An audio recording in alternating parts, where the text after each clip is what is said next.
আজ থেকে 100 বছর পর ক্যালেন্ডারের পাতায় যখন 2124 সাল, আমাদের প্রায় প্রত্যেকের দেহ তখন মাটির নিচে, অস্তিত্ব তখন রূহের জগতে। ইতিমধ্যে ফেলে যাওয়া আমাদের সেই সুন্দর বাড়িটা হয়তো পরবর্তী প্রজন্ম ভোগ করছে। পছন্দের কাপড়গুলো ব্যাকডেটেড হয়ে গেছে।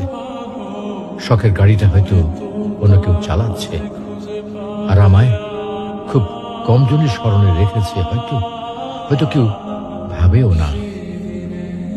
হাতে তাদের সময় নেই, যাদের জন্য এত কিছু করতে করতে নিজের জীবনটাই শেষ করে দিয়েছিলাম। আচ্ছা, বাস্তবতার এই জীবনে আপনি আপনার দাদার দাদাকে কতবার স্মরণ করেন?